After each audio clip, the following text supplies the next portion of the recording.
Hi, my name is Edward Benyas, and I'm the professor of oboe and director of orchestras at Southern Illinois University, Carbondale. I'm going to be demonstrating the Ferling Etude number 14 in D major for oboe. First of all, please number your bars in this etude, starting with the first full bar as number 1. In measures 2, 3, and 4, you notice we have some arpeggios that go down and then up. It's really important to blow through these arpeggios, especially going down, because as we play an arpeggio downward, the air column on the oboe lengthens. So it's really important to have some support. Let me demonstrate that. 2 through 4.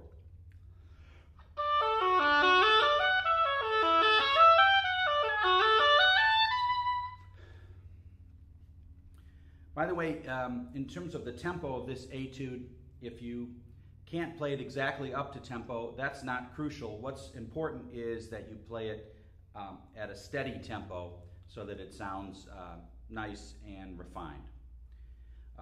You notice that this etude has pretty much straight 16th notes running all the way through it. So I think it's very important to phrase the 16th notes so that the etude doesn't sound too mechanical. For example, let's look at bars 2 through 6. I like to phrase from the last 3 16th notes into the first 16th note of the next bar. Let me demonstrate.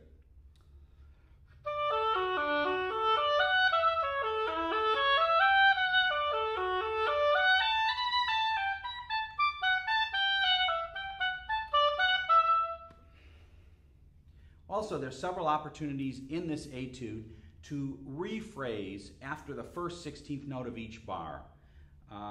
Those occur in measures 7, 13, 16, 22, 23, 28, and 30.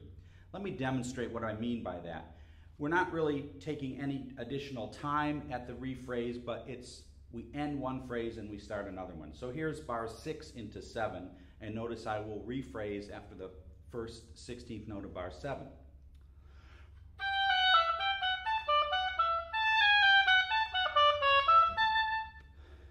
Another example that I'll demonstrate is in bar 12, where we're going to rephrase starting with the high D in bar 13.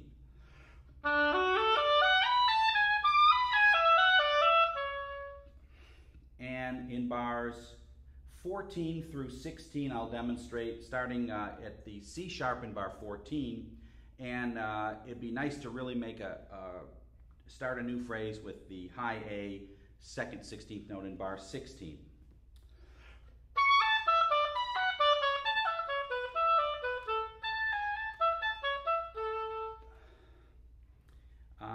If you've practiced this etude, you may have trouble in bars 10 and 11 with the high D. And normally we play high D with half hole, 2, 3 of the left hand and the C key of the right hand. When you're slurring up to a high D, and it doesn't work on all oboes, it works on mine and many others, slurring up to it, you would lift the high D. It might come out a little bit better. Let's try A to a D slur and then a B to a D slur that way.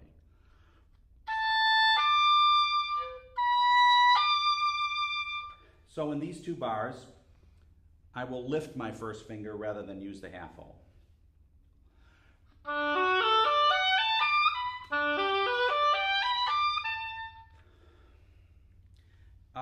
Looking at bars 13 through 15, you notice that bar 13 starts forte, the beginning of 16 is piano. So we have a 3-bar diminuendo. It's really important to try and pace your diminuendo evenly across those 3 bars.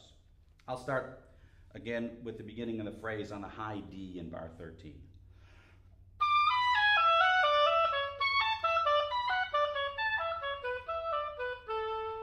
And sometimes when you do a diminuendo, the danger is to get too soft too soon. In measure 24, I take a breath. Normally I try not to breathe on a bar line. In this etude though, it works for me to breathe on the bar line between bars 24 and 25. And it only works if you make a little ritardando at the end of bar 24 to make that breath on the bar line seem musical. And what we're doing is we're breathing right before the return of the principal material, what we call the A section of the etude. I'll go from 22, again starting on the second 16th note, into the beginning of 25 and show you how I make that ritardando and that breath.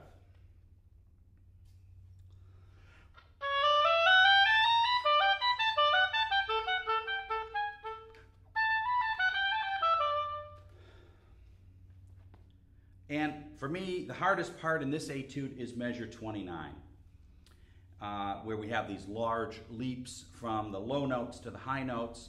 And you notice when we play the reed, we can play the reed just by itself and make different pitches on it.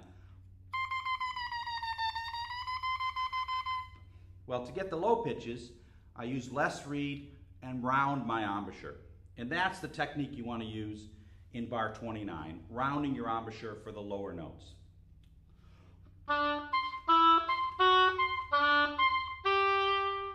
And that's the hardest bar in the etude for me, and so as fast as I can play that bar, that determines the tempo of the whole etude.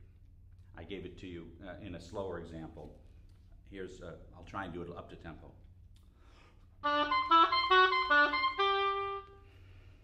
And now let's hear the entire etude.